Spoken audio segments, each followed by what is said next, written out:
So, in a violent nature is a surprisingly high number of things, and not the least of which being divisive, which kind of makes sense given its slow, artsy, sometimes self-indulgent presentation that might annoy the more casual viewer. And yet, the movie is also this loving celebration of 80s slashers and practical effects that, at least as far as I'm concerned, is hitting pretty much every note in just the way that horror fans will love, and dorky critics often don't. It was clearly never going to please everyone, is what I'm saying, and there's always something nice in that kind of filmmaker confidence. But let's get on to the premise. Some vacationing college kids are screwing around in a patch of forest and decide to take a gold pendant from a collapsing old fire tower. This awakens the vengeful spirit of Johnny, who sets out to retrieve it and slaughter anything that happens to be in the way. Just moments after waking up, Johnny seems pretty dissatisfied finding the corpse of a dog which has been left to wither after being caught in a trap. We're then shown the trail camera right next to it to really drive home the point that whoever laid these is an absolute dickhead. So Johnny follows the convenient tree tags away from the trap back to the trapper's house, where he's outside having a loud disagreement with the park ranger about, who would have guessed, laying traps. The ranger pulls away just in time to miss it as the trapper gets spooked by Johnny and flees into the woods, only to fall prey to one of his own traps, in the least surprising turn of events ever. Johnny proceeds to rip him apart like an animal off camera. And at this point, if the title didn't already give it away, it's probably pretty clear that Johnny can pretty easily be interpreted as the will or the inherent danger of the forest. He is the Michael Myers force of nature archetype in a far more literal sense. Something that really helps that feeling is the film's purposeful lack of a score. Even during that chase and confrontation, the only background noises are the ambient sounds of nature. And the larger component of the film that makes this clear is how it's shot predominantly from Johnny and the forest's perspective, rather than placing us alongside the normal people the killer is hunting. Even in the opening scene, which is all about the kids taking Johnny's necklace, they are deliberately left out of frame. I'd say it's pretty clear whose side the storyteller is on here. And later, when those same kids start firing off a gun by their cabin, they naturally attract the big guy's attention.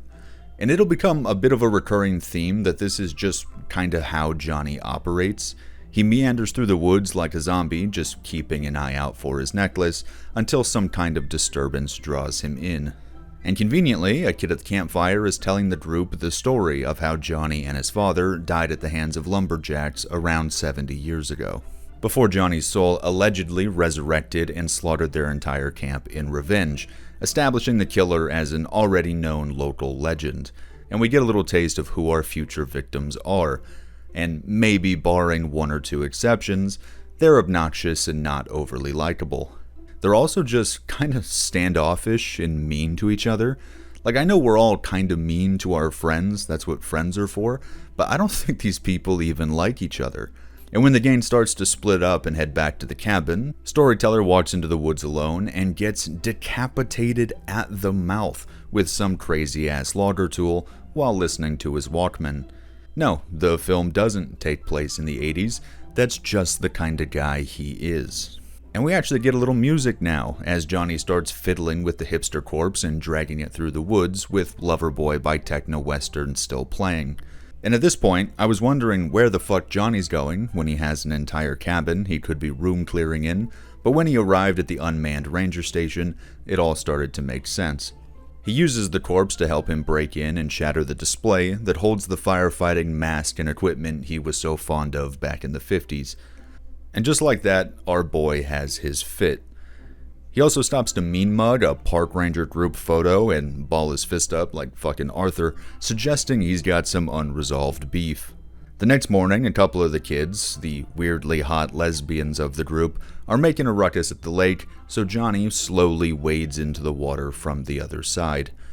Eventually, one of them leaves, and in a very understated but weirdly terrifying kill, Johnny yanks her under the water and quietly drowns her, before waltzing out to continue his spree. Turns out the other girl went to a scenic overlook to do some yoga and somehow confuses Johnny's diabetes-coated footsteps for her dainty girlfriend, allowing him to get the drop on her. She hesitates when forced to choose between tumbling down the cliff or facing her attacker, so she gets a hole punched through her abdomen with the logging hook. And then, wait for it, he pulls the chain through, plants the hook in her skull, then pulls back on the chain to yank her head through her stomach. And I can't help but wonder if this is a strange, long-winded joke about yoga, but I know it's one of the better kills I've seen in quite a long time. Anyway, he throws her body off the overlook, just to be safe, and presses on. He then walks within earshot of some college kid melodrama that I am confident he'll be able to resolve. Quick tally of the characters still alive. We have Final Girl's boyfriend, who is doing everything in his power to dethrone the Trapper as king of the dickheads, the quiet guy going through a hard time, and the guy who's just kinda there to be a bro. Final Girl's boyfriend throws a tantrum when she and the quiet guy want to leave and tosses their keys into the woods, where Johnny finds them and proceeds to sit down and play with the little red car on the keychain, just to reinforce the point that Johnny is still a simple-minded kid at heart. This gives the duo time to just leave on an ATV anyway, while the boyfriend and the bro sit inside the cabin. And then comes what is probably the funniest sequence in the entire movie, because Johnny, on some Metal Gear Solid shit, uses a plank of wood to jam the car horn and draw someone outside before taking a lap around the cabin to avoid detection and grab an axe.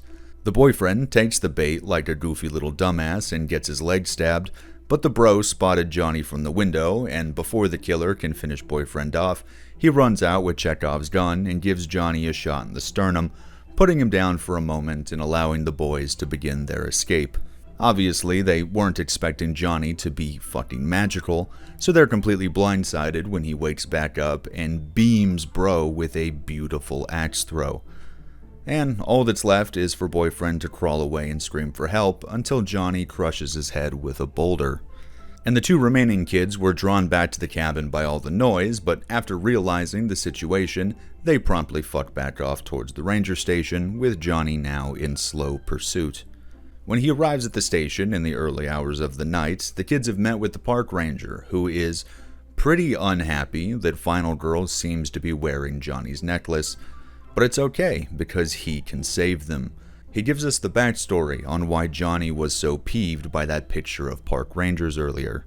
Turns out there was a similar event to this about a decade ago, and Johnny killed several rangers before Chad here put him back in the ground. And he gets off to a pretty good start on becoming the back-to-back champ when he levels and approaching Johnny with his shotgun.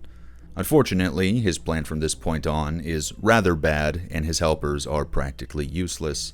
Because Johnny can't truly be killed, they need to restrain him while keeping him at gunpoint and then plant him back in the dirt at the old fire tower. Quiet Kid is too much of a sissy to do the restraining portion, so they decide they're going to do a weapon handoff right in front of Johnny's face, which obviously leads to Johnny grabbing the gun and getting his hands on the ranger while the kids flee. And it turns out they'll have a pretty good amount of time to get away, because Johnny is taking this one very personally.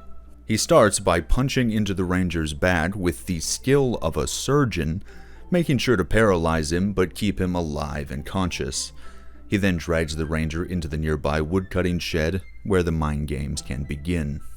And Johnny has obviously had no issue being gratuitously brutal up to this point, but this is the first kill that seems just fucking petty. He fires up an old woodcutter and then tests it on a log while the ranger helplessly watches. Naturally, he then moves the ranger's arm in front of the blade, and they're each silent as the machine quite slowly chisels its way through the ranger's forearm. And only then does he place the ranger's head on the track and grant him his brutal death. And now that Johnny is back to pursuing the kids, it's time for the final showdown, because they've got a plan. They're going to lure Johnny back to the fire tower and get him to step in a bear trap so they can burn him with gasoline. And just hope that does the trick, I guess. That's probably not important though, because Johnny spots them too early and they have to pivot. Quiet Kid decides he needs to be heroic and lure Johnny away from the final girl so she can get the traps in place, so he sneaks around behind him, and it goes poorly. And the almost comedically rapid execution of the kill marks the second time that this movie has now basically laughed at the idea of heroics in this situation. But unlike a lot of other horror media, where that kind of thing just comes across as mean-spirited edgelording, when the metaphor behind the killer and the imagery of the film is as straightforward as it is here, it comes across more as this reminder of something obvious. You know, nature doesn't give a fuck how brave you are. Anyway, with Quiet Kid being down for the count, Final Girl makes one of the only smart decisions in this entire movie when she promptly takes off Johnny's necklace, sets it down, and begins sprinting in the opposite direction while Johnny is busy taking his anger out on Quiet Kid's head. And because running through the woods in the dark is dangerous, she's injured by a sharp branch, but otherwise she makes it out of the forest okay and is picked up by a passing truck who decides to take her to the hospital. But why is there 20 minutes of movie left? Just in case you didn't get the point. Spoiler alert, Johnny will not be seen again, and for the first time the camera will consistently follow Final Girl and her new friend in the pickup. What follows is a little small talk and then the kind old lady telling Final Girl her own story about the unaccountable dangers of the forest, chronicling the time her brother was mauled by a diseased, rampaging bear. The central message to her story being, animals don't get too hung up on reason. And even though Johnny as a character did technically have a reason for his behavior, I'm sure you can see the parallel between Johnny and an animal acting purely on instinct. In fact, you probably would have gotten the idea without listening to a 10-minute story about a bear. And I don't think this portion of the movie is bad. I actually thought the truck lady was great and the story was interesting.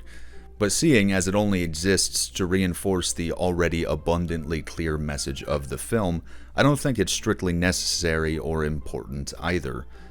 And we close out with Final Girl looking out into the woods, fairly traumatized, before 75 seconds of peaceful nature shots, ending on the spot where Final Girl left Johnny's necklace, where we see that it's now gone, and hopefully Johnny has gone back to bed.